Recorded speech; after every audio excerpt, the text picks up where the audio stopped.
welcome to episode 70 of the PowerScore LSAT podcast. I'm Dave Kaloran in Napa Valley. And this is John Dinning in Los Angeles. John, the election continues on. How do you feel about that? I don't know. I feel like I'm in just this hurricane that continues to spin me around. It feels like I'm in a washing machine or something. Ups and downs and side to side. You know, I feel like that our song choice is actually perfectly reflective of what this has turned, and it appears to be turning into. Yeah, you just want to get that out of the way before we do drinks. Yes. It's a classic song by the Beatles from their 1970 album, Let It Be, and it is The Long and Winding Road. So perfectly evocative of what I fear could be a long process here, and was the one thing I really didn't want to see happen, which was a disputed type of outcome, although it certainly seems to be trending in one direction at this point. Both the disputing and the outcome. Yeah, one side's disputing, the other side seems to have gained the upper hand in terms of the voting outcome. So hopefully the next time we do a recording, or even before the LSAT this weekend, we'll have an answer on who the next president of this country will be. We'll see. I tried to behave myself and not pay too much attention to it yesterday. But if you hear me yawn halfway through this, that'll tell you how successful I was. I was up till about 5 in the morning watching states fluctuate in color. I was past midnight on it. I find it fascinating watching the machinations of the whole process. So it was a little bit more peaceful than I thought it might be, and that was actually, I thought, very positive. So there was no riots that I was aware of, and at least today there wasn't any storming protests. And that's amazing that we would say that's a victory in and of itself, but it certainly feels that way to me. Yeah, I used the phrase hurricane before. I hope we're just not in the eye of it. We'll see what all this turns into. The good news is you and I both have a cocktail. Or at least I have a cocktail and you have a drink. Yes, you have a cocktail. What are you drinking? Well, pour one out. Once again, I feel like we've had a lot of pour out episodes in 2020. I'm drinking in honor of 007 himself, Sean Connery. And at this point, it should be pretty predictable. I'm drinking a vodka martini, Belvedere martini. I'd say shaken, not stirred, but I'm sure it's going to be a bit of both. I shook it first, and now I'm stirring it. You know, I'm not a martini drinker, so I am not drinking a martini or anything 007 related. But I do have a question for you, because you do drink these kinds of things. Is there an actual difference between shaken and stirred? Not for vodka that I'm aware of. People who know more about this than I do, or at least pretend to, would tell you that you can bruise gin if you shake it too vigorously. Okay. That's what they say. Seems like an Gin affectation to me. Oh, it's totally an affectation. Speaking of mostly affectation, you enophile, what are you drinking? I am drinking wine tonight. And in fact, wine that I have made and been involved in. This is a 2017 Fence Post Syrah, and that is from Alder Springs, which is up in Mendocino, north of Napa. And if you like red wines that have some power and muscularity, this is the kind of wine that you would like. It's one of my favorites. We made some really good wines in 2017 that are, I think, right in a great period of drinking. Both our Cabernet and Syrah are really good, but You mean 2020? Did not 2020 make one. Just a good period for drinking? 2020 is a great time for drinking. But I will say this, 2020 is not a vintage that I would spend a lot of time drinking or looking for in California because of the smoke problems. Right, the fires. Yeah, 2017 was also a fire year down here, and we were very fortunate. This particular one I'm drinking tonight didn't get any smoke near it. This was much more of a Napa Valley problem. And what happens is, if you're not familiar with smoke taint, when it gets on the wines, it produces a bitter flavor, and it can come out at any point. It might come out almost immediately. It might come out 5 years later. And so they can test for it chemically, but they can't always tell if it's going to be there. Sometimes it's so trace. So in 2020, we didn't make any wine. It's the first time in a number of years we haven't done that, which to me is disappointing, but that's all right. That's just the way that it is. I feel worse for other people. Yeah, fencepost-wines.com. I can't recommend them enough. In fact, I need to restock. I'm fresh out down here. You pay full price. I figured as much. I'm surprised you're not charging me a premium. Pay you extra. That's Shipping right. to Denning's house, $100 a bottle extra. I was thinking as you launched into that as little as I know, or as much as I don't know about vodka martinis, take the absolute inverse of that, and that's how much you do know about wine. I've learned a lot, I will say that. But it's there's so many variations, so many different types of grapes. It's just there's so many choices you can make. It's unbelievable how you can actually influence the outcome. So either way, that's what I'm drinking. It is good. If you like Syrah, there's a ton of great Syrahs out there, and I recommend exploring it because it's a fun, fairly alcoholic wine. This is 14.8%. Not bad, man. Syrah's kind of sweet, right? I wouldn't say it's sweet. It's often described as spicy. Oh. It's a little bit racy. This has a slight blueberry note on it, and I love blueberry in wine, so I'm all about it. I like it. Mine's more like, red. As far as I go. My wife often says that to me. I was like, you want to drink something wine tonight? She's like, yeah. I said, what do you want? And I'm like, don't say red. Don't say a color. It's a joke now with us. Let's move on from the wine world the 007 world and move to the LSAT world. What's been going on there? Well, we had a big week for essentially people getting registered, and this was the subject of our last podcast, in fact, about picking test times and test dates for the upcoming November LSAT. So I think the biggest current event in the LSAT world is that the biggest test of the year and the last test of 2020 starts this coming weekend and runs through the following 4-5 days. 5 days or so. Yeah. Maybe through Friday, even depending if they have to do makeup tests, but we'll see about that. I'm under the impression at this point that Friday is basically a given. Yeah, it has been. So, yeah, that's coming up. For anybody listening to this in the days leading into November, number one, I hope you've picked a time that you're happy with and the last podcast helped you out. Number two, we're wishing you luck. But number three, I think what we're going to cover today is actually going to be of some use as well. Yes. And I'll also remind everybody that we will, as usual, be around on all the major test days that are coming up, seeing what's going on. We'll recap it after this exam is over. But feel free to see what's happening on Twitter or our forum or what have you, where we typically are interacting with students, usually trying to celebrate, the feel good that they come out with, but sometimes trying to help people to get through what might not have been the best experience. So hopefully it's more of the former and none of the latter. And even a bit of psychiatry in the days leading right up to a test. I mean, anyone taking the test on, say, like Tuesday or Wednesday, spends what is a fairly anxious weekend leading into it, often in touch with us too. So, indeed. And after that, the next LSAT is actually in January. It is January 16th and 17th, just a Saturday and Sunday test. You still have some time to register for that. That comes up. The deadline is December 2nd. So about a month or so from the time of this particular recording. And let me add one more piece to that. And you may have been just about to, and I stole your thunder. But I've no problem. I've talked to a couple of students, some of whom are my own students, who've been in something of a rush to get signed up for January, or almost like a just default to January if they're not sure about November. There is going to be a gap of time between when these November scores release and when that January registration deadline hits. You've got about a little over a week. So if you're not sure about January, but you're taking November, you will actually have your November results in hand before you need to sign up. And that is a huge benefit. And I was not going to make that point, but this is the benefit when you've got LSATs spread out over 2 months as opposed to month after month after month. You can get your scores back, make a determination if you need to take the next test, and then sign up.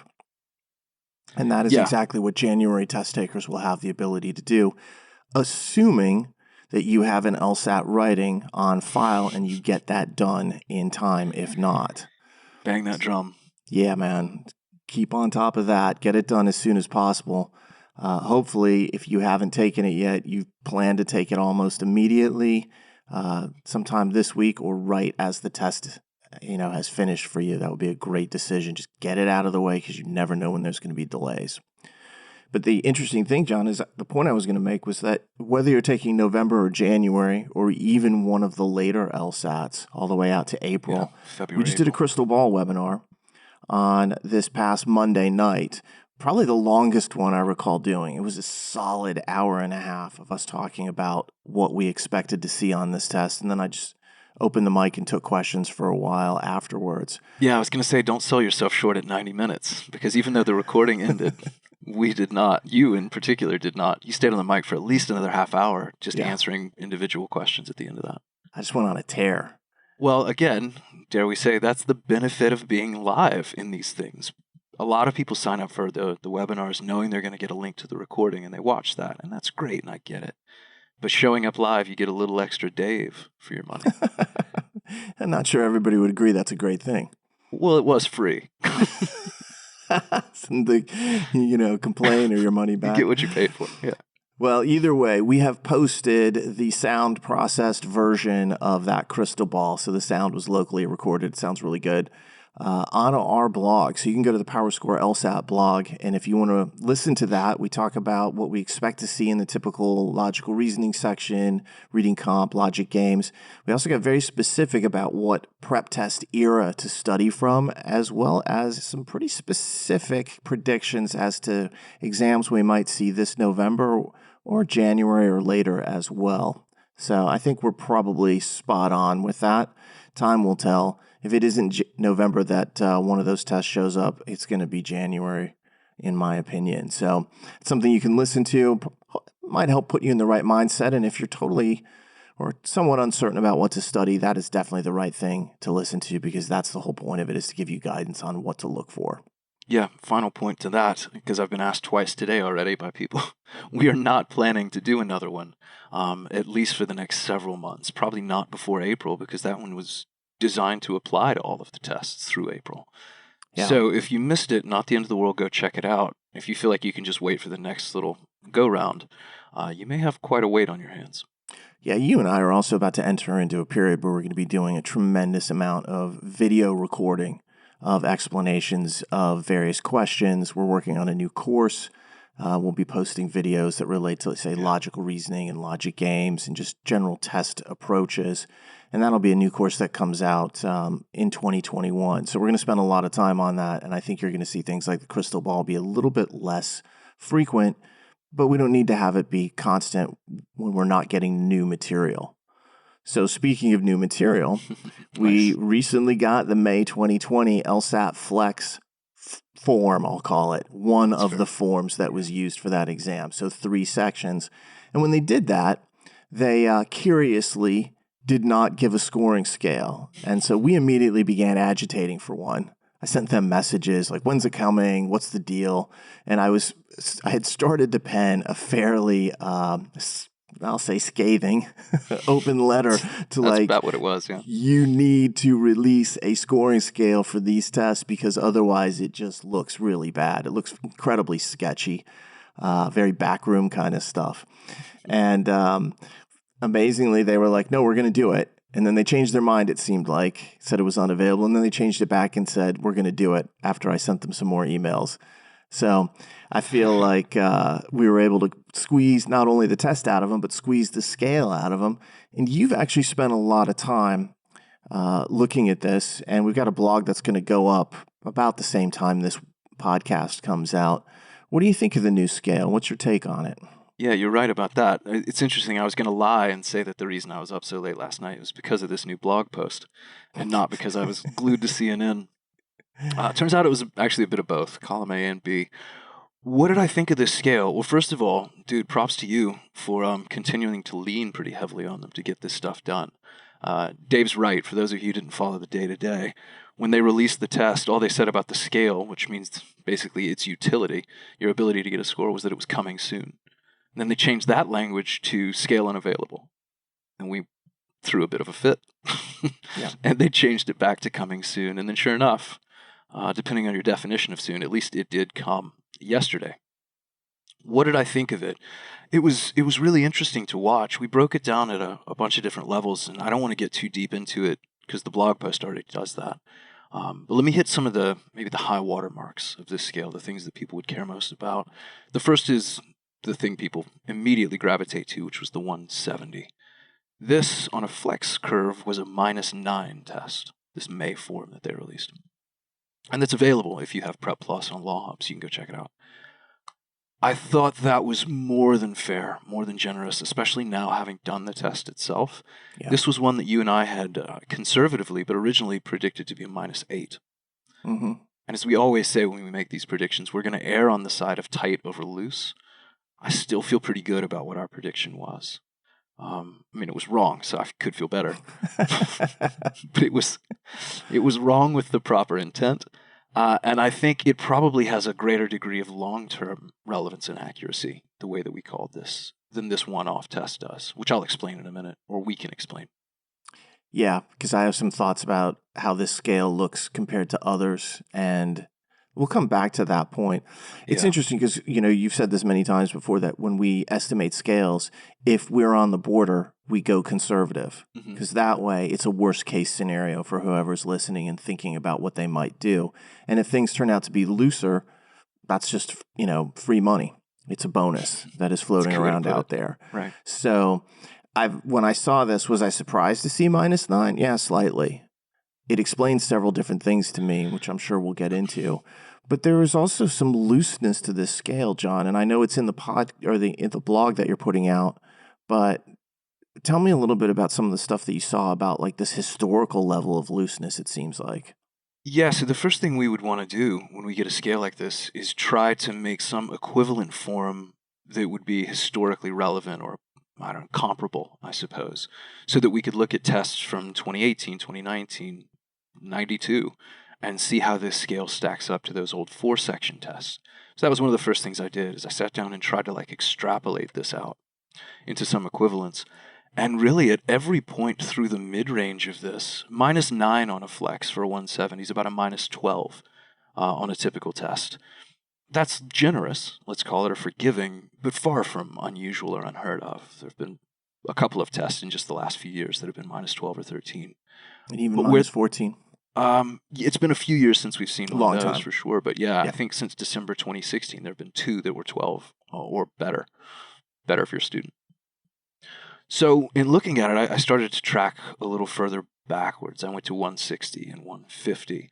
And what I started to see through the middle, and I know you've seen it too, is that it really, every one of these scoring outcome points, 160, 155, 150, even down to 145, this was a historically generous or loose scale. The number of questions required on the equivalent form from this flex were lower than just about any test in history, and in many cases, the lowest in history for those mid-range results. In fact, I did the math 2 or 3 times to make sure I hadn't screwed it up. It's rare that you get handed a historical anomaly. It's much more common than I've made a mistake. Yeah, in this and case, that does reflect that apparently performance on that test wasn't fabulous on an overall level. I mean, when you have a looser scale like that, relatively speaking, it's because it's actually reflecting not great performance. And that doesn't, that is something they may very well have expected going in. Mhm. But I think one of the things that certainly makes us wonder is, how much of an effect did the at-home and new transition elements play a role in this? Yeah, there were 2 big factors beyond just innate test difficulty. You and I have done the test now. I didn't find anything unusually hard or unfair about it. In fact, if you had handed me this test before we had the curve and said, "Do you stick by your -8?" I don't think I would have budged. I wouldn't have. Which So, isn't to say that we're not saying it's an easy test. -8 no. is not an easy scale. When we start at -7 and think about that as our average, -8 is saying, hey, this was harder. And I do think, as we will talk about, that we're going to focus on the game section tonight in our discussion, and there's some difficult games in there, and I don't think the reading comp is easy, but you don't see anything that is like just mind-melting, where all of a sudden you're like, I can't track what I'm reading, or I don't understand this game at all, and I don't know what to do with it. I didn't feel like there were any of those moments, especially in the game section. Any person doing this section that had studied the LSAT before would say, I can at least do some of this and get in, fairly deep into it. I may not master every question, but this is a linear game. This is grouping. I know how to attack these. Same thing with reading comp. I didn't feel like anything was impossible to understand. Yeah, so setting aside anything of like overt objective difficulty, which again I just didn't encounter much of. Ditto for LR going through it. And again, I know you've spent more time with that than I have, but the takeaway that I got from you wasn't like, oh man, look at these questions here, look at this stretch of brutality. I didn't see any of that. So I was surprised a little less by the -9 versus -8 thing. But when you start talking about like a 160, where this test required that you get 54 right, That translates to about a 71 or a 72 on a 101 question scale, which is what this would have been. There have only been 3 tests in the last 10 years where 72 right was the threshold or the minimum for a 160. And there has not been a test where 71 right would have gotten you there. Ever? No. Wow. There have been some 72s. There have been lots and lots of 73, 74s, 75s even. Correct answers is what you're referring to. Correct answers, raw score that you have to get out of 100, 101 questions to get to a 160. But never where you could pull a 160 with a 71 raw score, which is, again, what this test would have translated to.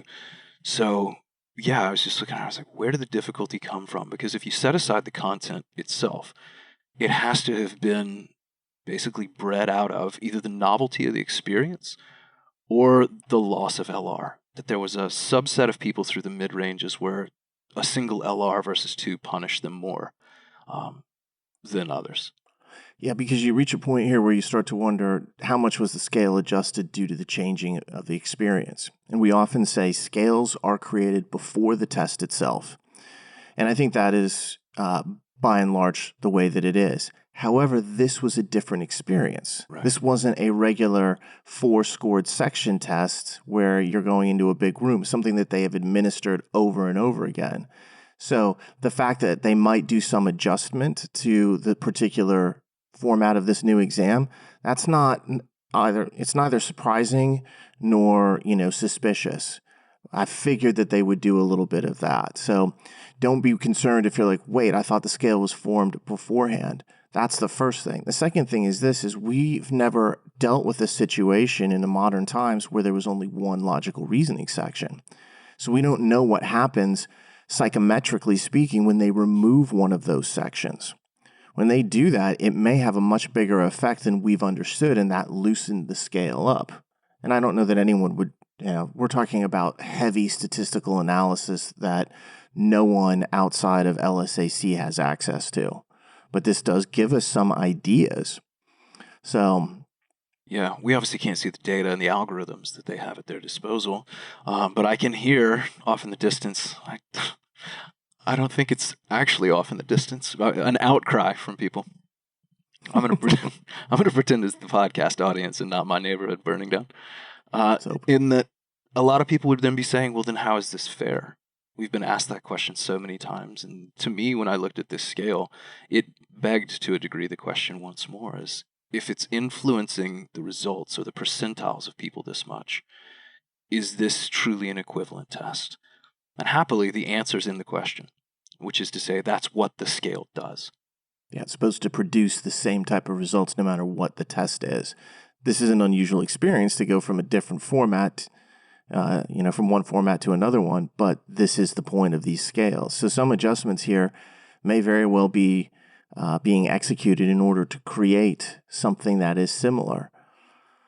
I personally have felt that the LSAT-Flex has a degree of variability to it that is both higher and lower. I've seen so many really high scores come out of this that people were surprised by, elated by, obviously, when they're like, well, I've been PTing at 175 and I got a 178. Or 161 was my highest and I got a 164 or 167. And we've seen people who have been like, I was, hitting 159 and I got a 154. So I have felt for a while the variability is greater than on prior tests. And that makes sense. There are fewer questions, and so each question has a greater effect. But I think one of the things that may have happened here is that these first couple of scales are on the loose side, and then they got to August, which they knew was going to be a gigantic test. And I feel like maybe in August what they did is they tightened the scale a little bit more and drove scores down a little bit there. I think so too.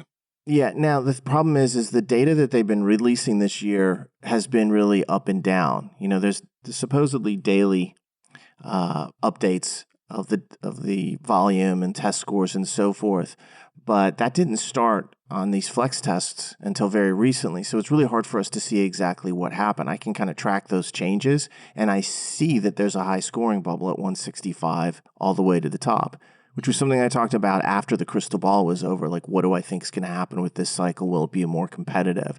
So if you were there for that, I said, yes, I do think it will be more competitive. This cycle, and that's part of the reason why. But as you look at that, I think this is a learning process for them as well. They can run all the stats in the world, but until they actually see people sit down at home and take this test, they don't know what's going to happen. And so maybe there were some adjustments made, and they could be continuing adjustments. Here's the good news, though. A scale this loose is great for everybody. This is what you want to see. I think they've done it on more than one occasion, and that tells people who are taking November or January or whenever, you might get a loose scale too. And you want to go in as an optimist and then see how the chips fall and then worry about it afterwards. But take that to heart. That is a really positive piece of news. Scales that are more generous than we expected and among a historic level of looseness have been used here. That's great. We want to see that every single time, to be honest. Yeah, -9 was more generous than I expected, but hardly surprising. Some of the other minus amounts through the 50s and 60s weren't just more generous than I expected. I'd have lost the mortgage betting against them. They were just so far off of the current trends in terms of what we've been seeing recently. And like I said, that's a good thing for people. Anybody who hears that and they're like, oh, what the hell? No, that's good. Anytime that happens, any even semblance of charity is to your benefit. Test taker. Test taker acts. Test taker. And it was interesting, too. One of the things that I immediately wanted to look at was what happens. You've got 61 possible scores across a scale from an initial standpoint. So you go 120 to 180, you got 61. You had 76 questions. I was really interested in what the floor would be before you started moving out of 120.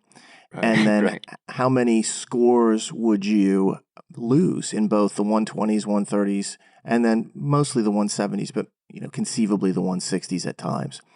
And it was fascinating to me because that was the first thing I went and counted. There were 2 scores that were unavailable in the 160s and 170s, and they were both at the upper end of the 170 side. It was 176 and 178 were impossible to achieve on this test. Nobody got a 176 or a 178 on this form of the May test. There may have been other forms of the May test where people did, but not on this particular form.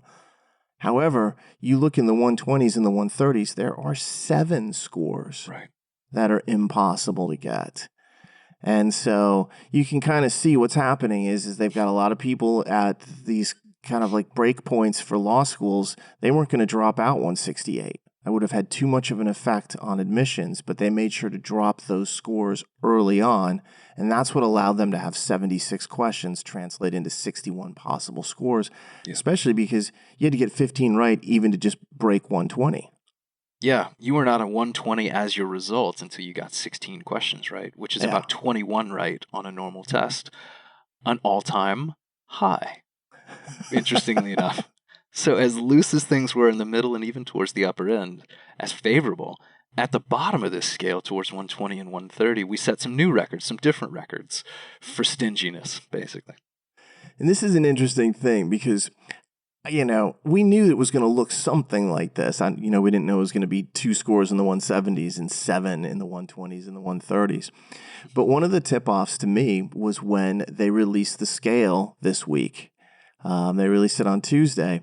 And I looked at that scale when it came out, and I was like, something's up. And here's why.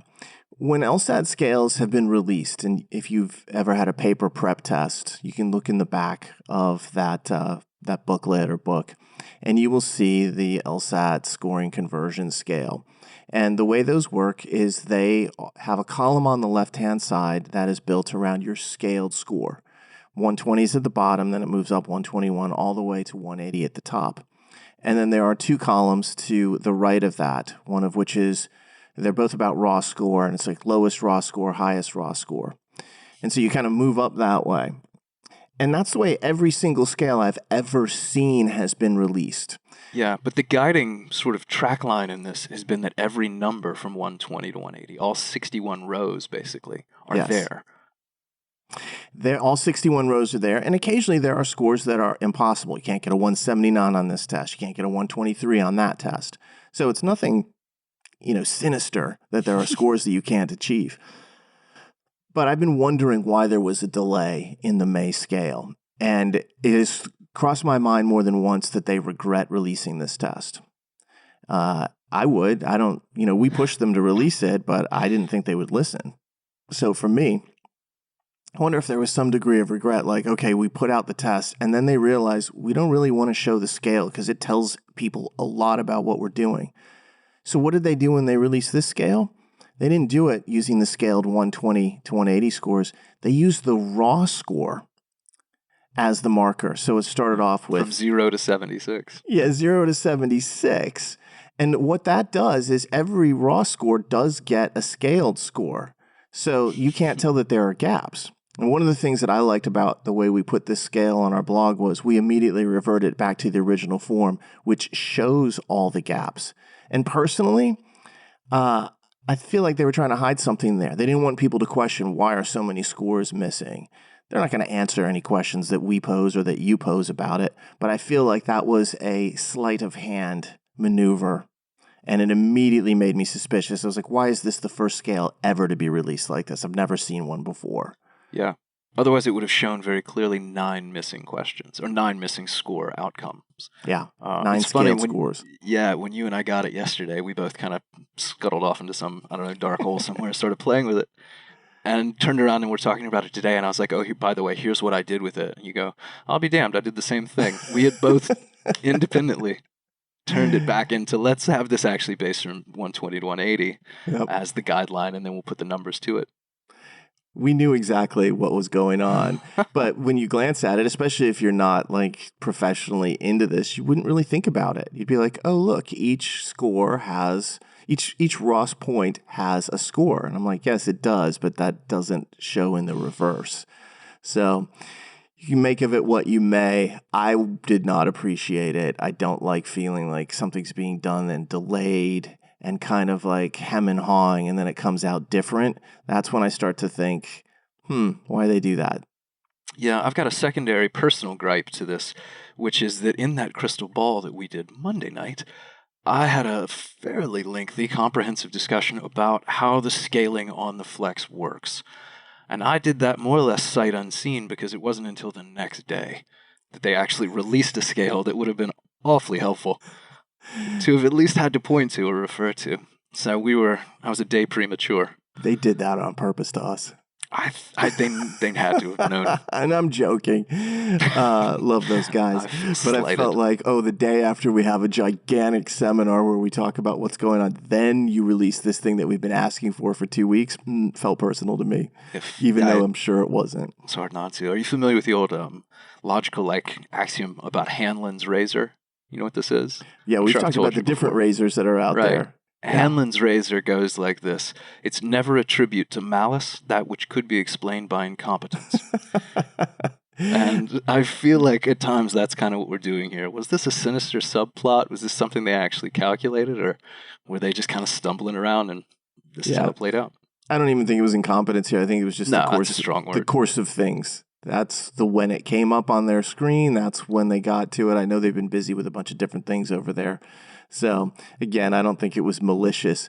Was it irritating to me? Oh, yeah. I know it irritated you because you did that section in the crystal ball and you were like, thanks. This would have been cool to have. And we had been hoping that we would have it for the crystal ball. We just couldn't push it any later. So the one redeeming thing I can say about that discussion in the crystal ball is I wouldn't change any of it.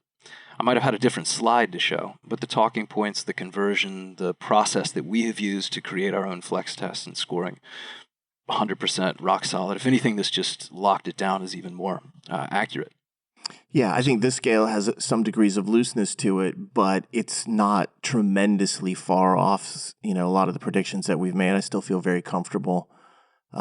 Going forward, we might loosen some of our predictions a little bit because if this is going to continue, it's good to know that. But we'll judge that after we hear about the test itself. It's still all about difficulty to me. You made mention of August, and I think we could group October in here as well as having the very clear appearance of tightening back up. Yeah. So despite the fact that we were maybe a bit overly cautious or tight on this scale, I think we had the right mindset about it, the right perspective. The most recent tests seem to have done exactly what we thought this test was going to do to begin with. Yeah, I know you're dealing with a new test. May was the first time we'd ever seen anything like this. Caution should be your byword there. So I don't feel bad about it or concerned in any way. With that said, let's ditch the Speaking of May. conversation about the May 2020 scoring scale and move to a conversation about the May 2020 Logic Games section. So here's the way it works. If you have not taken this section, you're going to want to hold off and listen to this later, because it will be prejudicial in the sense that it'll give you some tip-offs to the way to approach these games, some of the more interesting rules that we might actually see out there, and occasionally some of the more interesting deductions and approaches that we took. But what we want to be able to do is to kind of go through this section so that if somebody has done it, and hopefully many of you have, that you could then listen to this and think, did I do this the right way? Did my perceptions of difficulty and the choices that I made match up to what sounds like a really optimal approach to this? So it's kind of like slow motion instant replay in a sense, where we're going to talk it through and kind of go through with what we did here. So with that in mind, this was a 23 question section, and the very first game that came up was, I felt like, a really solid start to a section like this. This is a game that we have dubbed the local and non-local calls. So we'll talk about it here, and then I will make mention of the fact that in our free LSAT discussion forum, we have sections for every one of the LR, LG, RC on each LSAT. I've started to explain this section so far, and I've gotten through the first game. I'm into the second game, explaining the setup and so forth. So over the coming weeks, I'll add everything else in there. So you can not only listen to what we say here, but if you want to go actually see the rule representations, the discussion of the inferences, a complete explanation of each question, that is on our forum, and it is free to the world. Because we're nice that way. Well, you in particular, because you're actually out there proactively explaining things. I tend to wait until I'm asked, but good for you. I like to do it, man. I like to see the game, and then I'm like, ooh, this is a really cool point. And then I want to share it with everybody and be like, check out this inference. This is the kind of thing that you can learn from so that next time it doesn't get you. Well, as we will see, back to this first game, I think this was a very good one to learn from. A favorable start to the section for just about anyone who was decently prepared. And a few different opportunities here, one of which I found to be you could just bank some time. If you can start the section on a high note, get through the first game under your time sort of optimal pacing, then it's going to essentially give you this safety net, this cushion. Yeah, I think the way this section was built, in my opinion, is if you're going to master it and get everything right and feel like you crushed it, or get really close to having everything right, the first two games are designed where you gain time. And then the last two games, you're probably going to lose a little bit of time. So we talk a lot about 8 minutes and 45 seconds, for each game. I want to remind everybody that is a average in terms of the markers. It is okay to go faster, and it is okay to expend more time. It's just that when you do those things, do them with cause. Go faster because you can and you can be comfortable. Spend more time because it's deserved and you have it. So that means some games might take you 7 minutes. Some games might take you 10 minutes. Those things are completely normal. It is okay to have that little bit of variance from the so-called average. It's a guideline and a general idea, not a hard, fast rule.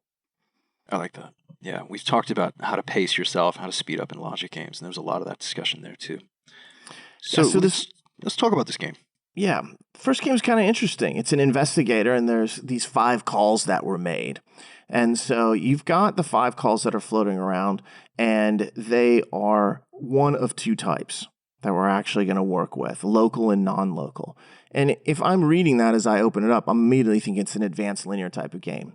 You got 5 calls in a row, that looks like linear, and then there's 5 people that we have, and then there's a identifying trait of each one, local or non-local. It seems like I can make a row for the people and make a row for the local, non-local, and advanced linear, fill in 10, looks good to me. And I really like the upper row being just local or non-local because that's a binary choice. You're one or the other. That's how I had it too. Did you do LN or did you do L/L? This is funny. I put this in the explanation on our forum.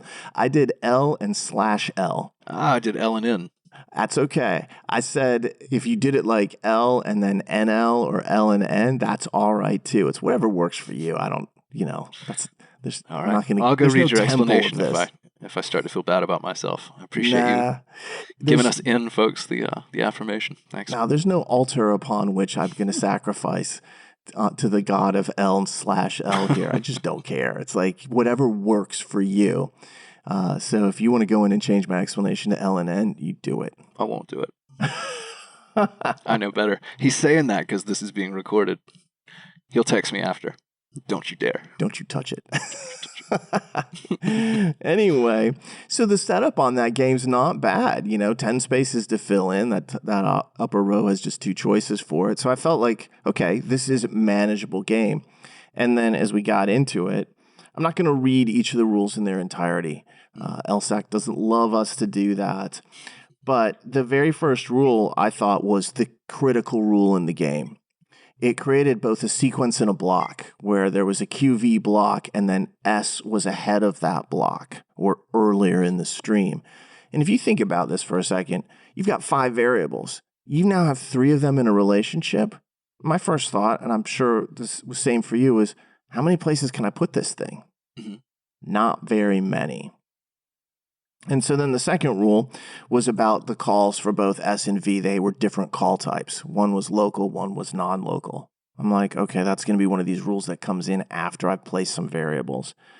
And then they told us that 2 of the calls, Q and T, were both local. I'm like, well, that's fantastic. That creates 2 powerful blocks that are vertical that are going to fit inside this diagram. And then they continued on with the generosity, in my opinion. And they were like, where things broke open for me. Yeah, the third call was non-local. And what did you do at this point? So you've looked at all the rules. Diagramming all that is really, I think, clear and straightforward. This is one of the things I like about this game. It is clean. There's no messy open-endedness, which we will see later in this section. It was nice and clean. What was your maneuver here? This was one of those instances, because it's not always the case. In fact, I think very shortly we'll see an instance where we depart from one another. But this was one where immediately it became clear to me that templates were the way to go. As soon as it listed the type of call that was in the middle, I saw instantly how that was going to affect the first rule's block. Yes, and it's interesting because for me, the first rule was the one where I started thinking about templates immediately. Because if you've got an S kind of like sequence then to QV, I was like, QV, that block can only go in 2, 3, 3, 4, 4, 5. Mm-hmm. So that was like thinking 3 templates. And one of the things they, told us in the rules, the very last rule, was that Q was a local call. So what you're pointing out, John, is that when the third call was non-local, that QV block couldn't be 3, 4. One of those block options for the QV, you basically go from 3 positions for the block to only 2. And at that point, if a block can only go 2 places and it controls something else, and we know something about its component pieces, Q in this case, bring on the templates. Yep. And so that triggers 2 templates, one with QV in positions 2 and 3, and the other with QV in positions 4 and 5. And when you look at those 2 templates, the first one with QV in 2 and 3, you fill in a lot. S has got to be first, Q and V are second and third. That gives you the complete lineup of the first 2 calls being local and the third being non-local.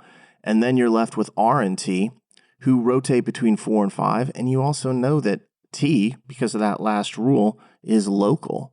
The first template is almost completely filled in, and the big question is which one's 4th or 5th, and what's R? So that's basically it. When I did that, I immediately thought, this won't get tested too often.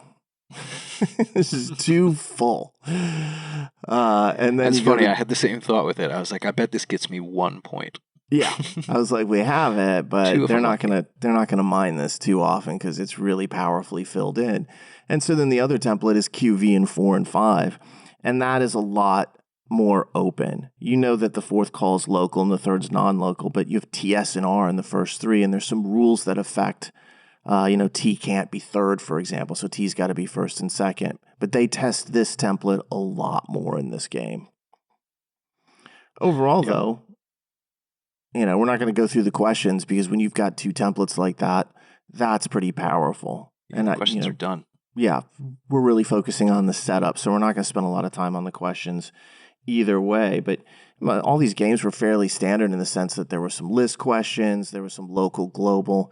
In a template like this, especially with that second one being open, they tossed in a few scenarios asking you what was going on. If Ross call was local and that told you certain things, you could just jump into one template or the other. A really, I thought, positive start to this section. Yeah, and very reminiscent too of what we've seen on a lot of recent tests, where the first game is either basic linear or maybe a simple advanced linear, like this is. Opportunities early in a section to do templates. I was reminded through this game of, was it June 2019, where you had that 5 position base, something happened right in the middle, and there was a block that just hopped 1, 2, 4, 5 back and forth. Yep. Templates. I think that's the right test, but it was very reminiscent of this. This had a second row to it, but something happened in the middle and you had a block that was hopping around it. When you've got 5 variables or 7 variables in a linear scenario, there's been a number of games where the third position or the 5th position, whichever is the middle in that little run out, is kind of like a dividing wall. And I love those games because I love symmetry, and those games feel very symmetrical. So, but that SQV rule that's there first, that is so powerful. You've got to be thinking immediately, this is limiting. Look for limitations. And also be thinking this way. Be looking to make templates.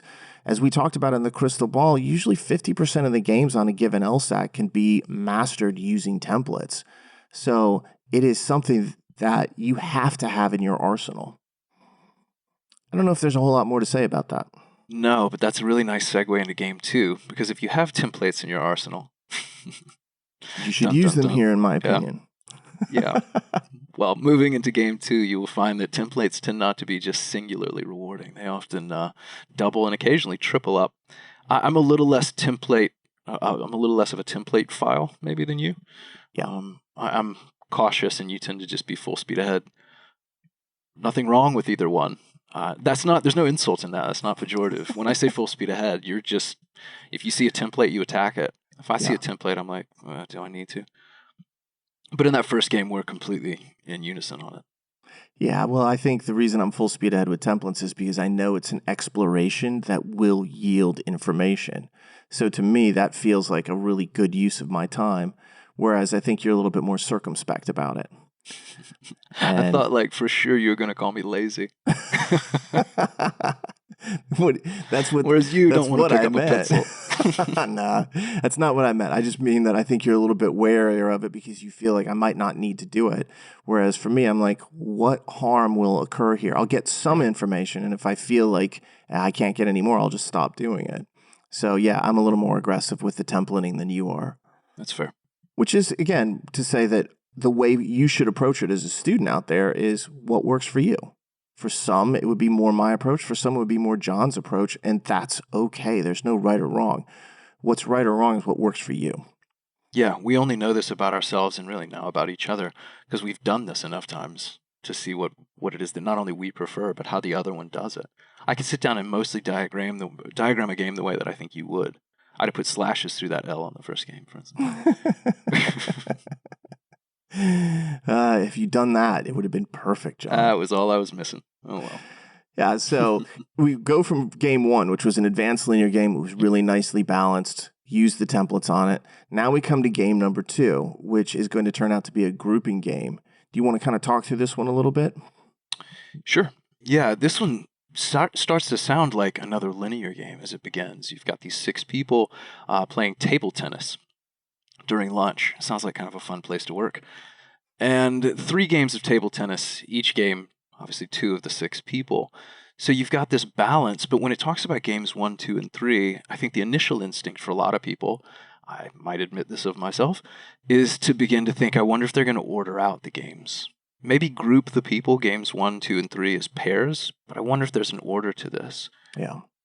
It gives you the balance to it. Everybody plays just one game. They take place one after another, and so I'm kind of like, rubbing my hands and thinking, here comes linear. And it just never goes there. The 1, 2, and 3 become groups of 2 people as opposed to order of games. They're just identifiers, and there is no ordering aspect to this. So, yeah, as you said, just a grouping game here. And then the other giveaway to that, as you start to read through the 4 rules, is that each of them essentially talks about collections of people together, apart, but never gives anything about sequence or chronology, I suppose, to this. Yeah. Yeah. I liked this game, though, too. This game required a little bit more work on my part, but once I had done the work, I felt great about it, and I was able to move through the questions pretty comfortably. And I felt like even if you didn't show templates, you'd still be okay here. It's, again, a matter of comfort. And maybe it is laziness. I'm lazy in a different way, though. I just like to write it down and not think about it anymore. Then it's on the page. Whereas you're like, your laziness is, I don't even want to write it down. So we tend to approach it. We're both lazy. That's the takeaway here, just in different ways. It manifests itself unusually. In this game, though, I think regardless of which approach you took, I'm right with you. I started doing this game, and one of the things that I liked about it, a little bit like the first game, at least one of its rows, is that it balances. There's 6 people. It tells you exactly how they're divided. You use the word clean for the first game. There's not a lot of messiness or uncertainty. I felt this game was very clean as well. 100% there with you. Which is good. Yeah, we're not going to get to, I think, milk that luxury through the whole section. But for the first half of it, not bad. Well, this is what you want to see. If you had time to do just one game, let's say you've done 2 and you're down to 1, I'm going to go for the game that looks cleaner every single time at a glance. And all the rules here are very straightforward. They're not open-ended. And the reason I make mention of that is because we will see open-ended rules in just a few minutes.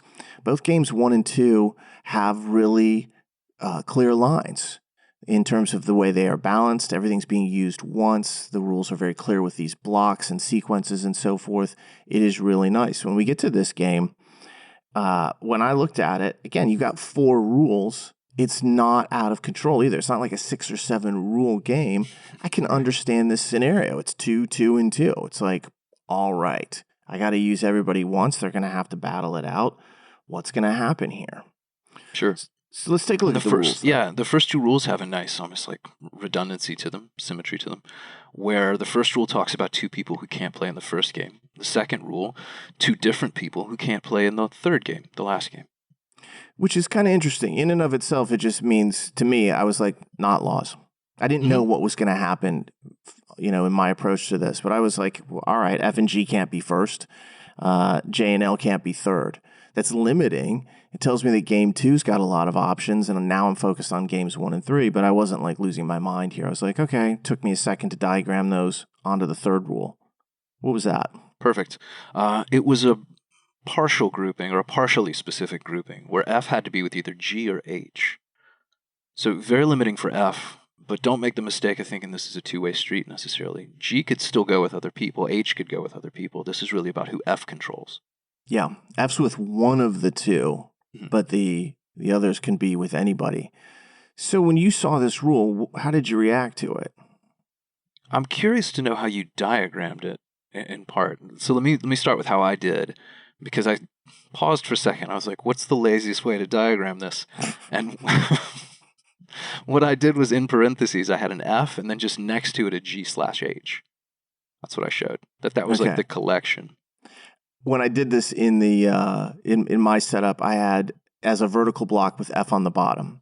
And as I have said in the setup explanation, it doesn't really matter what's top or bottom in this game. The rows don't mean anything. It's just 2 people playing the same game. In other games, it would be, but not in this one. And so I had F on the bottom, and then on top of it, I had G/H. And I drew out a block. Now, when I wrote the explanation on our forum, I said it's either FG or FH. And part of the reason I did that is because the diagramming tools that we have on the forum don't allow me to draw blocks around stuff and make it really clear. So I didn't want to mess with it. I was like, let me make this rule crystal clear. But slight differences in the way we presented it there, but it's the same idea. F's with one of those 2. Yeah, the orientation I had in this game too was a straight line across of 1 through 6, partly because I jumped the gun a little bit and thought it was going to be linear. But then under the first 2 spots, I put a 1, under the next 2 a 2, under the next one was a 3, and then just drew hashes between the linear. Horizontal pairs is what you had all the way. Horizontal pairs. That's a good way to put it. Yeah, I had 3 pairs of vertical. Having episode 69 flashbacks. I didn't think you'd be able to pull that off, that reference, but you've just done it successfully. I was going to do it when you said before that it didn't matter who was on top or bottom, but I waited. You waited and you tossed me another one. Thank you. I'm just serving up softballs here for you to hit out of the park, apparently. Yeah, that's right. And I didn't even know it. Well. Excellent. Teamwork.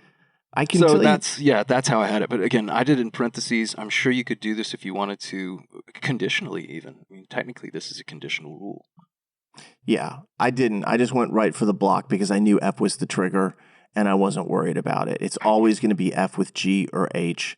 You've got to have that no matter what. So I wasn't going to show this conditionally. And I think, as you know, I love to use like horizontality and verticality in diagrams and then put block rules in there that occupy space. I think it's visually powerful. It's really easy and intuitive to understand. So in the setup I've made in our form, I have done it as a kind of like 2 rows on top of each other. So there is a vertical component that is there.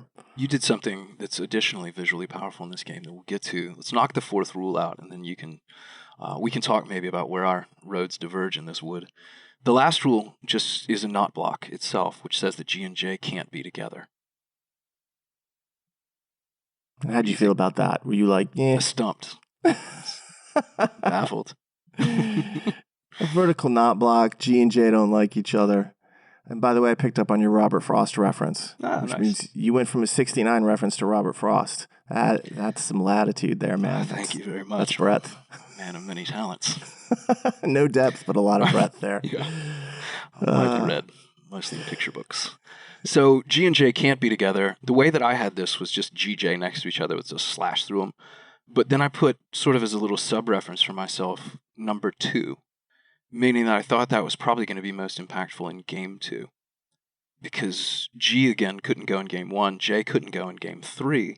So I was like, where are they in most danger of overlapping game 2? So I put a little note to myself about, like, this is where they're going to maybe intersect. Watch for it. Okay.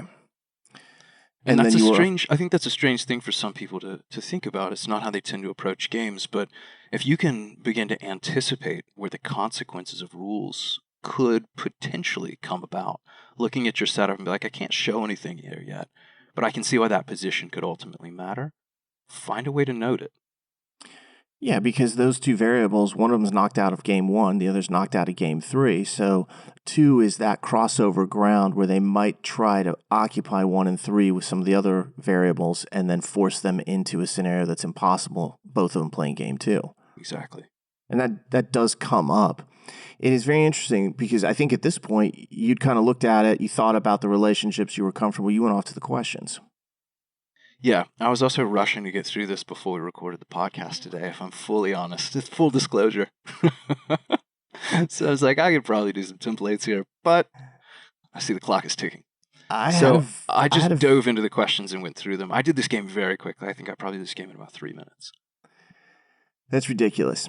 Thank you. Congratulations. How many questions did you skip? I didn't say how many I got right. But I know you got them all right.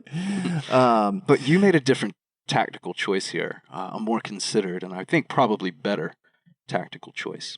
I think it was a really solid choice, and the benefit of it, as we'll see in a minute, was that when I went into the questions, I was able to do them quickly. So I spent more time on the setup than you, and I won't say that I was leisurely about it.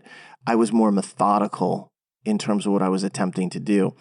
When I saw those first 2 rules, I was like, okay, no big deal here. It's just eliminating some variables from the first and last game sets. And then when I got to that 3rd rule and I realized that F was stuck with G or H, and I knew from the first rule that F couldn't be in the first game, immediately my mind said, all right, that position of F and G or H has only 4 options. It's either F and G in game 2, or F and H in game 2, or it's F and G in game 3, and F and H in game 3. And so I just made 4 quick mini templates, which wasn't that tough because there are only 6 spaces. So it's a real quick sketch out. I just immediately skeletonized those 4 scenarios, put F and G in game 2. And as soon as you do that, you start realizing, well, now that F and G have occupied game 2, J and L, who from one of the rules, the second rule can't be in game 3, they're forced into game 1. And that forces M and H into game 3. And so when F and G are second, the whole template fills up. The same thing happens when F and H are second. Yeah, J and L get forced into the first game, and that leaves M and G in the 3rd game. So I was like, this is great. You put F into the second one, and depending on whether it's with G or H, there's only one solution with each. Yeah. Super powerful. I didn't write these down or do them, but I can see them in my head. I imagine F and H in 3 was really powerful as well. Yeah, it ends up being powerful. F and G in 3, not so powerful. Yeah, F and G I think is the one that's open. F and H in 3. totally open. Then all of a sudden you're like, you're flipping around with H, G, L, and M, and there's actually a lot of options there in terms of what can happen. So didn't worry about that and just left it kind of open on the third template. And then when you put F and H in the third game, then all of a sudden G and L end up having some issues. G has got to be in game 1 or 2, but we already know from the first rule that it can't be first, so it has to go second. It can't be with J from the last rule, so J has to go first, and that leaves you just floating around with L and M, and it's limited, but it still has some options. Yeah, F and H in 3 is probably the most non-obviously filled in template. Yeah. But if you can do that well, man, talk about rewards. Yeah, so you've got 2 templates that have a single solution. You got another template with 2 solutions, and then a third template with F and G in the third game that's more open, but still isn't got a huge number of solutions. I was like, I'm feeling great. I rolled right into the questions. Very happy at this particular point because I was like, this is nice. This section feels easy to me. There's a really straightforward, in my opinion, way to attack this that gives you a tremendous amount of information, makes it very unlikely that you're going to miss questions. And even if you had to invest a little bit more time to do that, that's okay, because you could say to yourself, all right, I'm getting all the questions right again. And if I don't, it's going to be at most one that you would miss. And so in this test, that gives you through the first 11 questions. You're almost at the halfway point. First 11 questions, you're feeling pretty good. 2 template games. Love it. Yeah, you're on top of the world at this point. You've just done the first 2 games with sets of templates that you knocked out in a hurry. Happy days. Again, trying to figure out where this -9 came from. Because it wasn't games 1 and 2. There was one other slight wrinkle in game 2, just to draw people's attention to it. The rule substitution question. Question 11. I didn't think that was the easiest question, and they did this because the rest of the setup was so compact and put together. So the rule sub question, which is the very last question in that particular game, is going to force you to work. And I thought it was one of the harder versions of rule substitution that I'd seen as well. However, I will say this, having the templates made this question a lot easier because I could see what was causing some of the issues and not causing some of the issues. It allowed me to eliminate all the wrong answers relatively quickly. Yeah, so that's how I went through it too, with just sort of a basic bare bones sketch. But man, would templates have made my life easier. So you win this round. Template winner. I almost said that in my Sean Connery voice and then thought better of it. Let's hear it. Nope. I'm going to need more. I'm going to need more vodka. Well, start drinking, man. Yeah. I don't know how that dude lived to 90, man. This first one's going down right. They must use props on set or something, because I'm sipping slowly over here. He was probably drinking water. Those are strong drinks, though. I don't know, man. Some filming movies in the 60s makes me not so sure. Well, I don't know.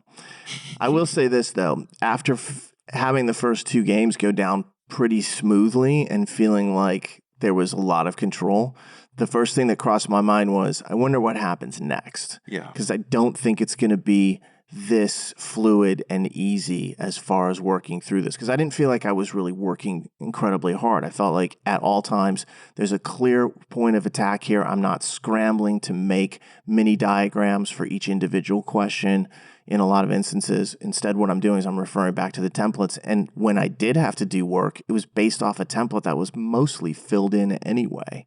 So it felt really smooth, which gives me fear. Yeah, conspicuously, suspiciously smooth. When I start feeling really good halfway through a game section, I almost like want to reach for a metaphorical seatbelt or something.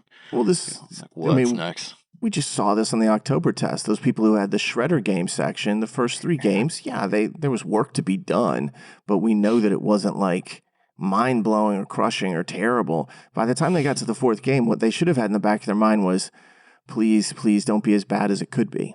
And what they should have had on screen was like 13 minutes. So, yes, we saw a lot of people come in with extra time, and that makes a huge difference. But if I come into the 4th game with like 15 minutes, you know what I'm thinking?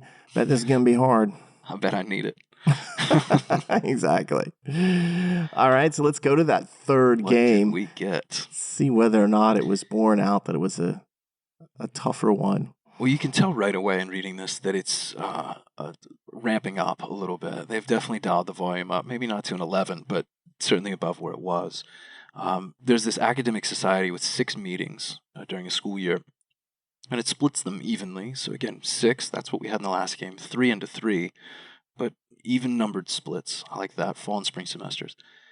And then things get a little stranger. The meetings are held in 5 cities. Part of what's strange is the cities they chose. It's ridiculous choices. Bizarre mix. So you've got Honolulu, which is great, Montreal, Vancouver.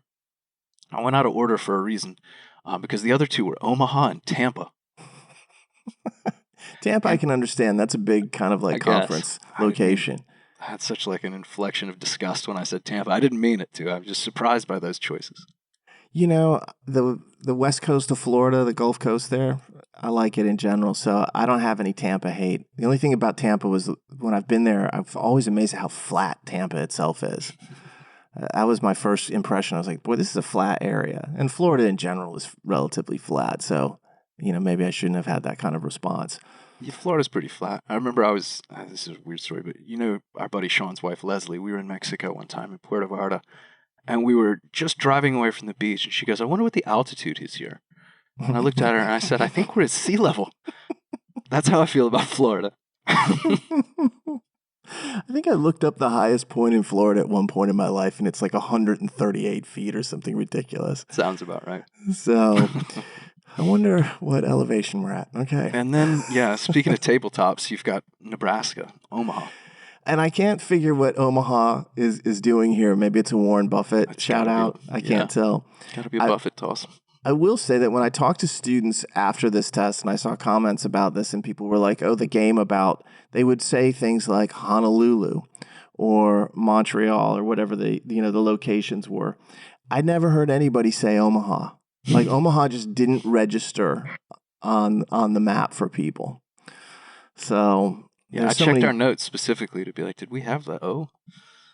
We did not. I think we had O, but not Omaha. We didn't know it was Omaha, and that was because it was so nondescript to people that it just dropped out of their thinking. And I think I've driven through Omaha. I don't know that I've ever actually stopped there. So I have nothing, neither good nor bad, to say other than Nebraska's super flat as well. There you go. So there's your 5 cities into these 6 positions, 2 semesters, 3 and 3. And this is the first time really in this game, aside from the local, non-local, that we get a clear numerical mismatch. Note that I didn't say distribution, but mismatch. The 5 and the 6 clearly don't perfectly sync up. And then it says each city hosts at least one. Words like at least, again, a clear sign that you don't have perfect numerical delineation or distribution to it. It's not fixed. It's not one-to-one, right? Yeah. Now, there is a numerical distribution that comes out of this. And, we've said this before, look for templates, look for distributions. That 5 into 6 is really critical because one of the cities is being doubled. So the distribution that we end up with is 2, 1, 1, 1, 1. That is your 5 cities going into 6 spaces. One of the cities is doubled. That is immediately messier. Now you've got to track this second city. So if you go ahead and you put Tampa in the fall, you're not done with Tampa. Tampa's still floating out there like, hey, you can use me in the spring. And I'll be honest, that annoys me. I'm like, you suck. All those cities suck at that point to me because I'm like, you could all be doubled from what it looks like as you're going into it. And I don't want that. I want to say when you're used as a variable, you go away forever from me until the next question comes up. Then you can return. Yeah, I wasn't at happy. this point, the placement of something doesn't necessarily remove it from consideration. No city's going to host more than once per semester. So at least we can't have Tampa, twice in the fall or twice in the spring or any of them. Yeah, which is good. That's good. And then there were 3 rules. The first 2, and arguably even the third, conditional. And this is the first overt conditionality, the first strict if-then that we've really seen on the test, which I know for some people is another layer of difficulty or confusion. It is. You want to go through the rules? I don't know if you had more to add to that. No. No. All right. Yeah, so the first one is, the first 2 rules are ultimately pretty simple and similar, but here's what they were. If H is in the fall, then Montreal is also in the fall. I'm going to pause for a second and ask you a question that I know the answer to. Did you do this as a block? I did not. Yeah, that's the right answer. A lot of people would, and what it would imply is that H and F have to go together. Yeah, so let's stop here because I wanted you to get to this first rule to talk about the conditionality nature. Good. One of the things that came up is when people saw this as breaking out as fall and spring, they began to think that this was a two-value system game. That if you're not in one, you're in the other. And that has some truth, but it doesn't mean that if you're in one, you're not in the other. So the contrapositives that you would typically think about taking, you can't. It doesn't work that way. When they say that if H is in fall, then M is in fall, it doesn't matter at that point. It is still possible for those variables to be doubled on the other side, at least one of them. And so you can't make a block out of it. This is not the true two-value system that we're used to seeing, and that is because of the doubling aspect of what's occurring. And this kind of adds into a point. I had said the other night in the Crystal Ball that this was not a numerical distribution game, but it does have an unusual numerical distribution. It's just a single unusual distribution, and you always have to track the numbers.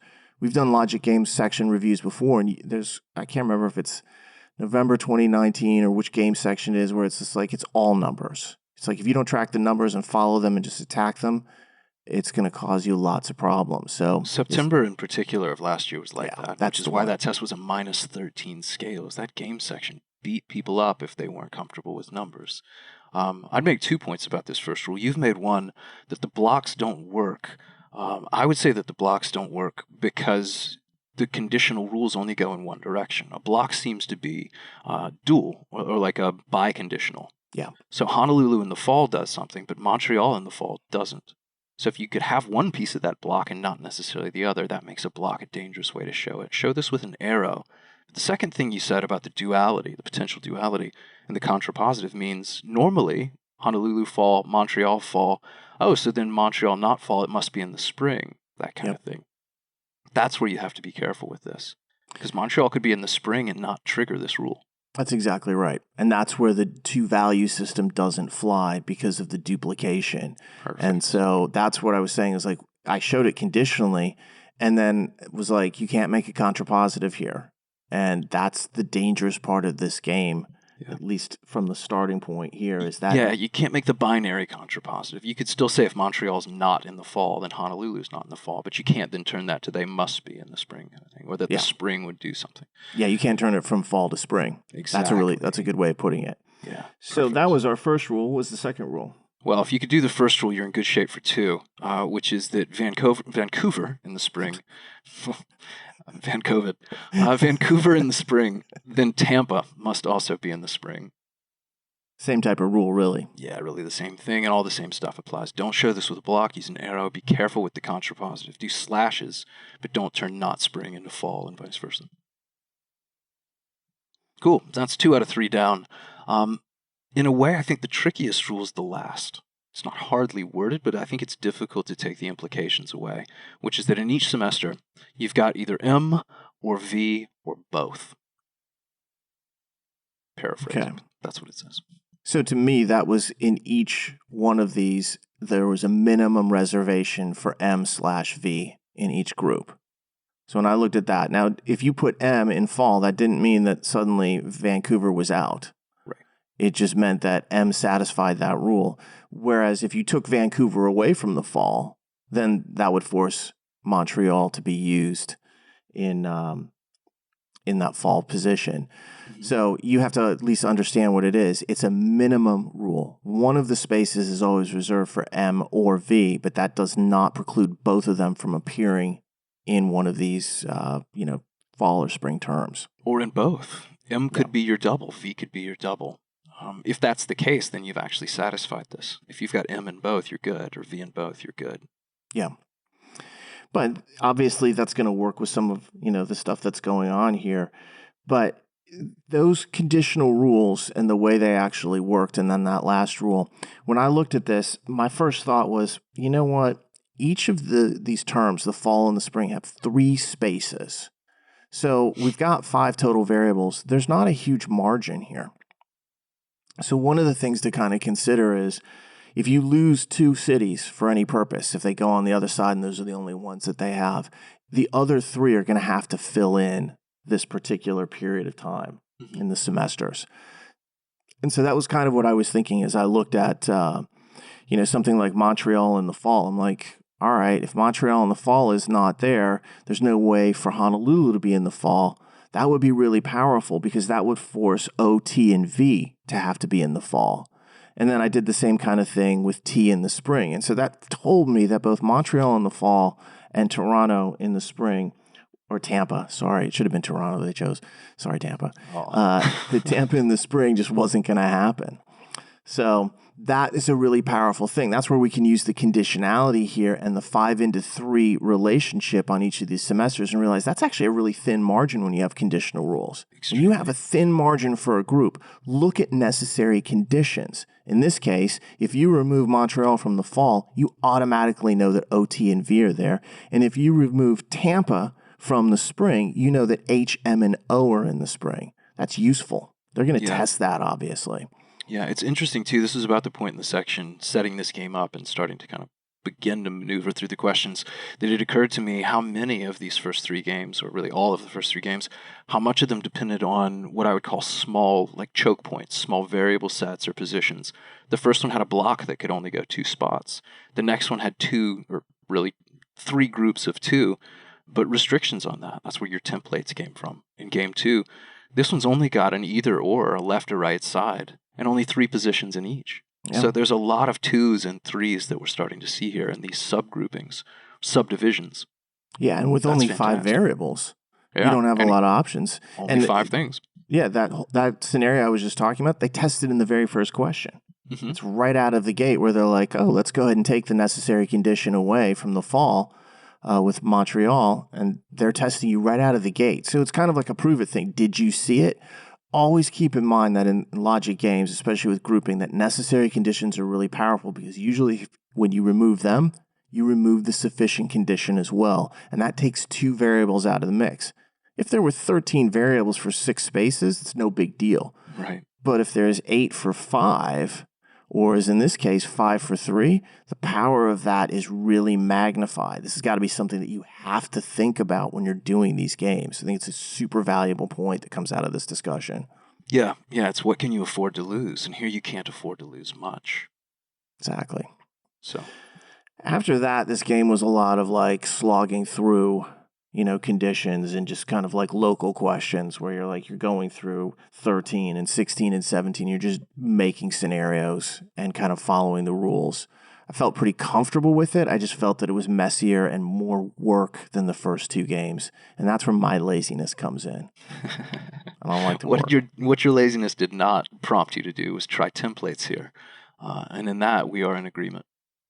But we could have done it double M, double V, or put M in fall and V in spring, or V in fall and M in spring to satisfy that M and V rule. Yeah. And the reason I didn't do that is because I felt there was not enough other information. So you had these 5 variables filling 6 spaces. In the last game, we had 6 variables filling 6 spaces. And you compare the 2 games. For me, game 2 is clearly a template game. Game 3, I see how you can do it with 4 templates based upon the MV rule. The reason I didn't is because the other 2 rules aren't powerful enough to start pushing things around. It looked really open-ended to me. Yes, you'd get some information, but I could tell in game 2 you'd get a ton of information about most of the templates. I didn't feel that way here, so I bypassed it. I like it. Yeah, there's really only the second rule from those templates might have done some stuff. Vancouver is a double, Vancouver in spring would have triggered something. It have brought, I keep wanting to call it Tampa, or Toronto too. It would have brought Tampa with it. But that's not enough for the whole of the remaining spots that I would have pursued templates either. So we're on the same page. Yes, perfect. Let's go to game 4. Well, let's turn the page. Woo! The last game of the 4, and after the city meetings game being third, hopefully you're still on track from a time standpoint and a little bit ahead. And you felt like that was a harder game. I heard a lot of people complain about that game after the test, and I understand why they did. I don't think it's impossible, and I think if you make a lot of scenarios and you can work quickly that way, you can almost brute force it and kind of like force your way through here, and I think you're going to have to do a little bit of that no matter what. Then you get to the Festival Plays game, and there's more going on when we reach this particular stage. So let's take a look at what we have. And I remember when I started reading this game laughing. And the reason is I will read the plays to you. So there's 8 days. but there's only 6 plays. So the first thing you should notice is, well, if there's 8 plays that are coming in a row and only 8 days and only 6 plays, I got another numerical scenario I'm going to have to deal with. This is 6 variables filling 8 positions. We got to see what's going on with it. But here's our plays. Ghosts. All right, I'm sure it's not that Patrick Swayze, Demi Moore, take, because that was Ghost. So I'm not sure I'd want to see that on a stage anyway. Then Hapgood. All right, that's an interesting one. Jitney. All right, Loot. Crime filler. And then suddenly, I guess the play organizer decided that they weren't being serious enough because they decided to close it out with Macbeth and Othello. So it's like, okay, we're just fooling around. Oh, guys, we got to make sure that we've got some serious plays in here. Let's get some Shakespeare going. It seems like these Shakespeare plays are completely out of character with everything else. And that just made me laugh. This is one of those things where I was like, okay, putting myself in the position of that guy is weak. Weak choices, man. It's funny. Some of these do sound more like a Guy Ritchie film. Loot, Jitney. I think Jitney's actually a play by August Wilson. If memory serves. Yeah. Fairly famous if you're into that sort of thing. But obviously then you get to Macbeth and Othello and things go to a different level. He's super famous, like Fences. He's really well known. So, yes, Macbeth and Othello. I appreciate Shakespeare. Watching Shakespearean plays isn't necessarily the top of my list. So, some are better than others. But what about logic games with Shakespeare plays? How did you start to set this one up? Because to me, the first thing that occurred to me is, well, my days of neat and tidy little small groups, 5, 6 things to deal with, those are over. Yeah, now we're at 8 days. So I was like, this is a linear game. I'm going to make the 8. I knew it was unbalanced immediately. I knew that I didn't have enough variables. So the 6 into 8 was something that was rather critical because I needed to see how they were going to multiply one or more plays in this game to see if we're going to have a real numerical distribution. So my first thought was, this is going to have several different distributions that are going to affect what occurs. That is not what happens, though. So let's take a look at the rules then. Yeah, 6 into 8. Here's the first rule: is it basically just makes an equivalence between 2 days. Play on 1 and the play on day 5 have to be the same. Yep, and then they do it again. Yeah. You get it again in Rule 2 for days 2 and 7. Has to be the same play. So, again, pausing for a second to think numerically, we knew we had 6 into 8. We knew potentially there was going to be 2 of these 6 that get used again. At least we know where they are. We don't know what they are. Might be a couple of Lutes or a couple of Othellos, but we know where the duplications exist. 1 and 5, 2 and 7. Yeah, so that is actually 2 plays being doubled. We had 6 into 8. We needed 2 extra. There it is. We now know that we are in a 2, 2, 1, 1, 1, etc. distribution here of the 6 plays into the 8 days. So at that point, just like it was with the third game, it has an unusual non-standard distribution, but I know what it is, and there's only a single one of it. I will say that these first 2 rules, I saw some people misunderstand the way this worked. You use the word equivalence, and I think that's a good way of actually putting it.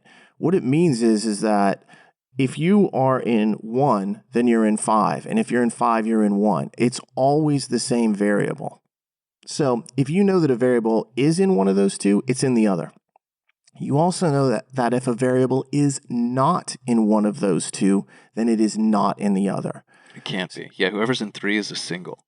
Yeah, so you show up in 1, you teleport to 5 immediately, and vice versa. Same with 2 and 7. You clone into 5, and 2 and 7. Yeah, those are basically cloned blocks in each position. Whatever plays in 1 is also in 5, and that helps on the flip side, because whatever's not in that is not in the other one.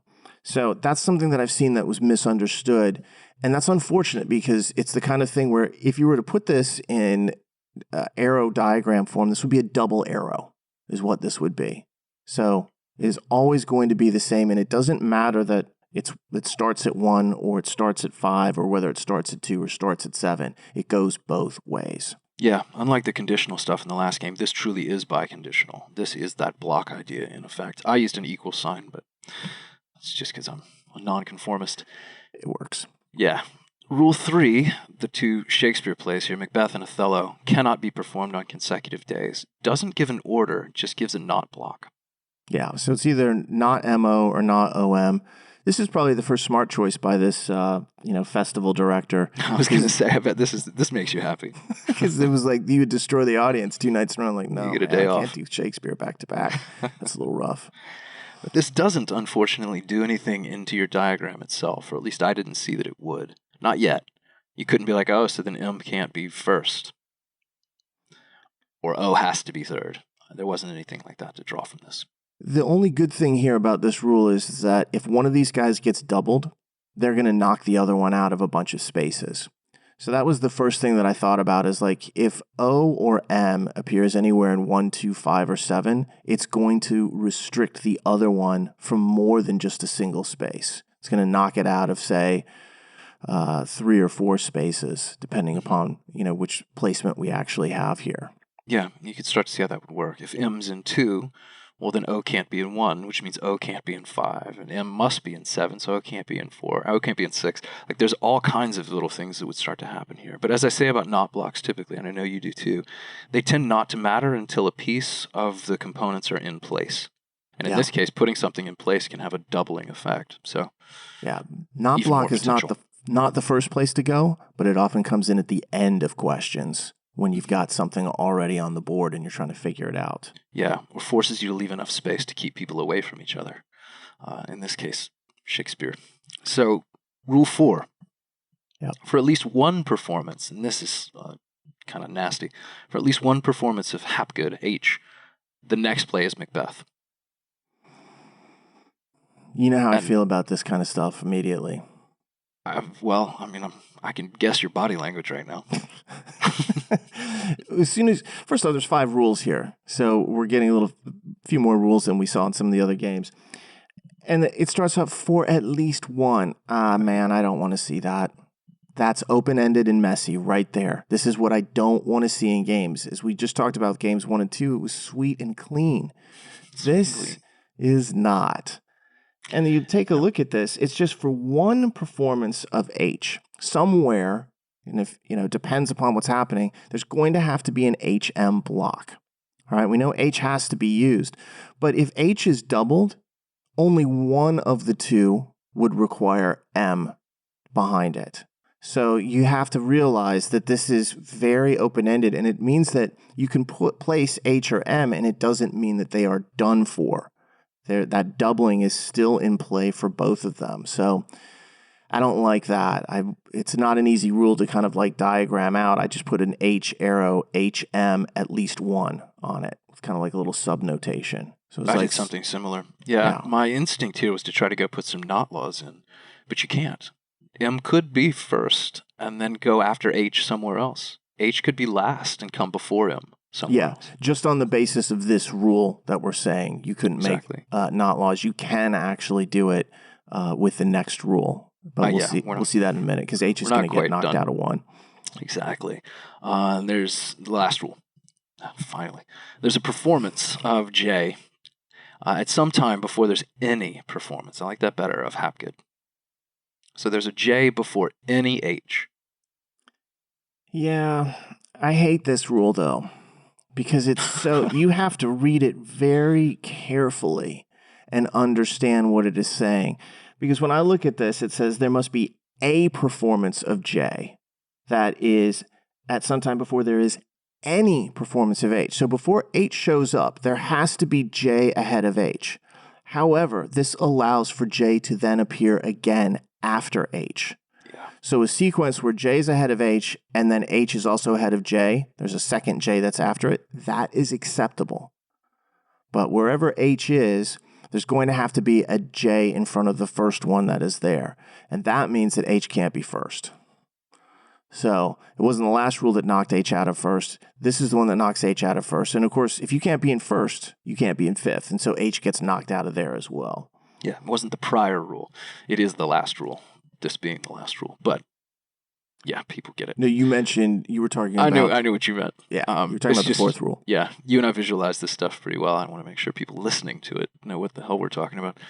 The last 2 rules, though, in this game are turned completely on their head simply by the fact that there's uncertainty with numbers, or that you've got these 2 additional repeating pieces. Yep. You don't know what they are.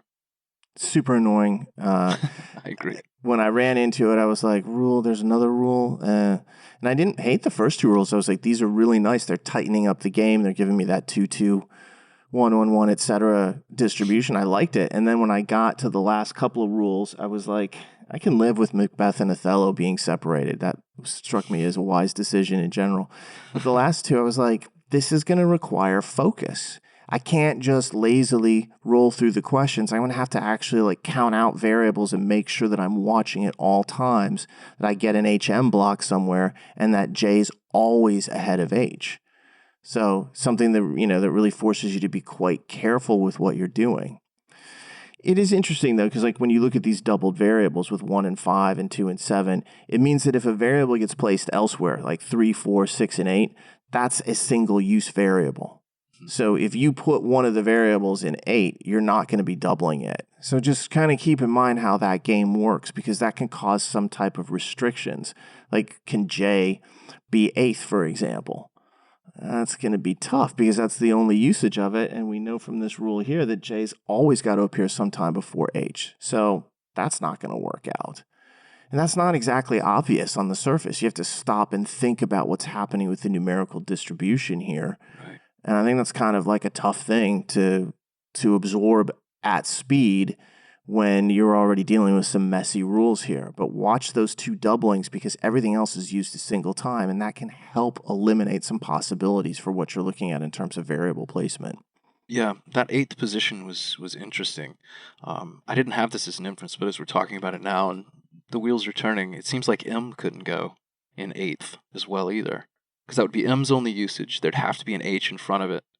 Oh, no, sorry, that would put H in 2 and 7. We'd be H in 2 and 7 would be okay. Yeah, that's okay. I'm thinking H in 1 from the last rule. This is why you should write things down, people.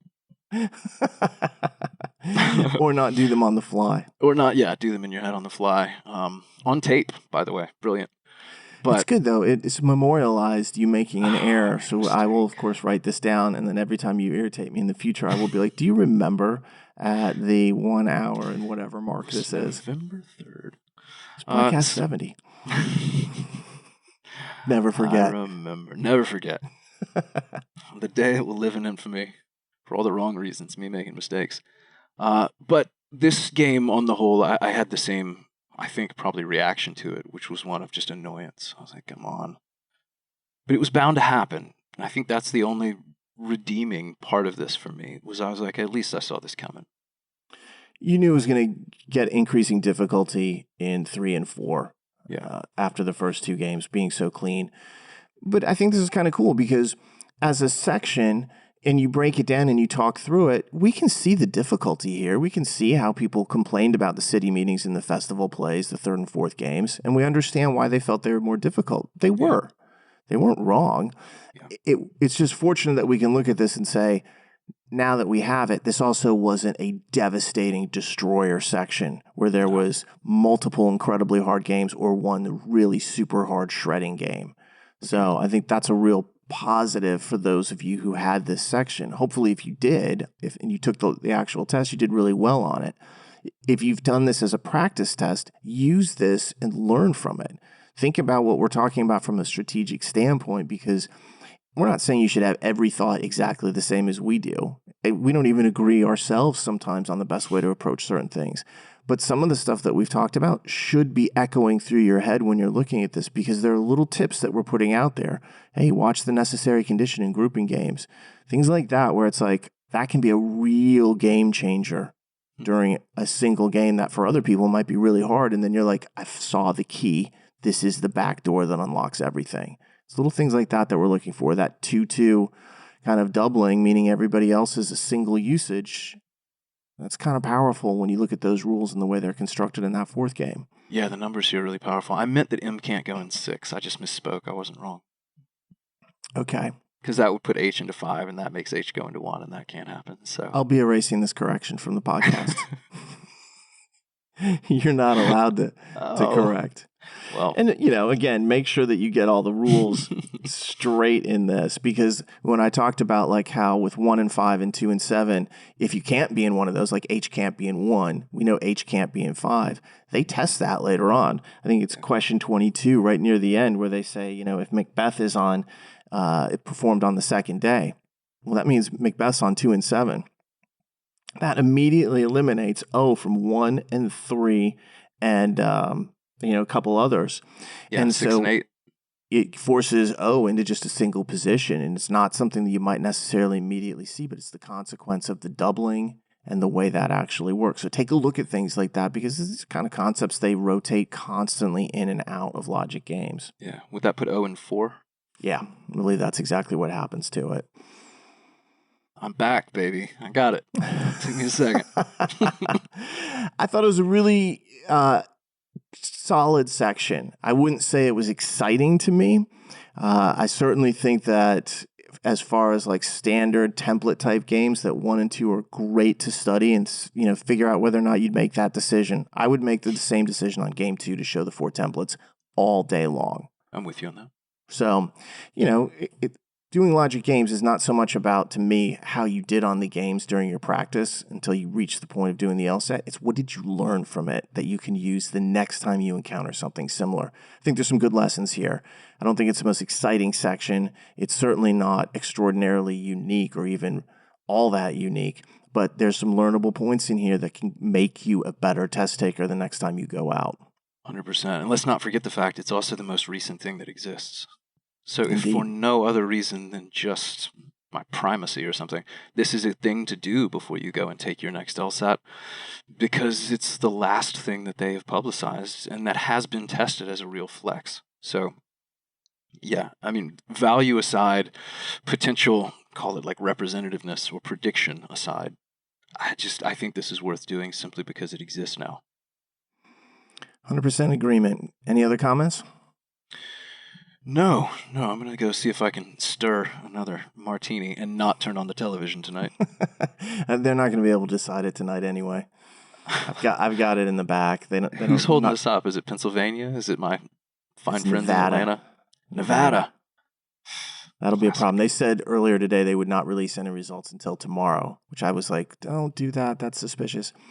But that's one of the states that's going to end up being apparently decisive now that certain states like Michigan and Wisconsin have been called for Biden. So we won't know, at least for a little bit longer, what the situation is, but it certainly looks interesting out there. All right. Well, yeah, this is going to come out right along the same time as the podcast, or the blog does, on some of this May stuff. So if anybody's listening to this and hasn't read the blog, go check that out as well. I think it'll give you some insights into how this test was built. Yeah, and if you are taking the November test this weekend, good luck. Go in there, be positive, feel good. John and I will be floating around in the social media sphere, keeping an eye on things, and then we'll recap that test probably at the end of next week. Hopefully it's a nice, fair test. Hopefully they use some of the tests that we talked about in the crystal ball as being very possible candidates for November, and if not November, the later LSATs like January and so on. All right, on that note, let's call it a night, John. If you get a chance, please subscribe to this podcast on iTunes, Spotify, YouTube, or anywhere else you may find it. And if you enjoyed it, please leave us a comment and rating. And if you have any questions, please send those to lsatpodcast@powerscore.com. We do occasional mailbag episodes, and I'm sure there's one coming up on the horizon at some point here. Last, if you get a chance, join me in the middle of November for Secrets of the Law School Admissions Process, which is a live webinar that I'm going to do. Maybe John will join me. Maybe I'll guilt him into it. Or maybe he'll just sit on his couch at home. We'll see. I believe that is November 17th, is it, that it is coming up? It is on I'll find out and be there. That you could sign up for that for free. It's at powerscore.com/free seminars as one word. And I'll be doing that. I think it's going to be pretty interesting. So join me if you get an opportunity. But otherwise, on that note, next time we talk, we should have a president, hopefully. And hopefully there's been no rioting or any further civil unrest over the election, at least. So, John, take care of yourself. Everybody out there, be safe. We'll talk to you soon.